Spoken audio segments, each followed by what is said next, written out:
Good morning. We are continuing this week and looking at the Sermon on the Mount. And yesterday I talked about Jesus, his words, enter through the narrow gate, that his way is the narrow way. And this is kind of a controversial thing that I want to explore with us this week, is this narrow way of Jesus, because I think in this very pluralistic society that we're living in today, everything is kind of relative. So it's like if you say that Jesus is the only way, or that Jesus says he's the only way, that's offensive to people, because it's like, how dare you say that someone is the only way? And so there's a little bit of a dissonance that ends up happening in a lot of us, because we're not ashamed of following Jesus, but because the environment has gotten so much more hostile, we kind of hang back more, and we don't present Jesus. We don't present Jesus' way. We don't even challenge Christians to walk in the narrow way, because it's like, well, no, just whatever way you want to walk in, just go ahead and walk in that.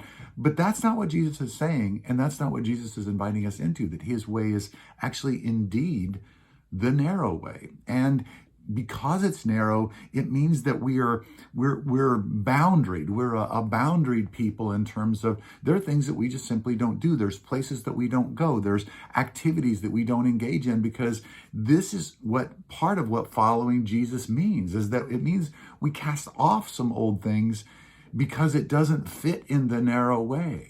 And so the narrow way is, it's a very interesting kind of analogy for us to think about. Am I walking in Jesus's narrow way? Are you walking in a way that actually reflects the challenges that Jesus actually is challenging you to walk in? Are you filtering your things that you allow in your life through the filters that Jesus puts out there for you? Are you ingesting all kinds of unhealthy things that actually are harmful to you?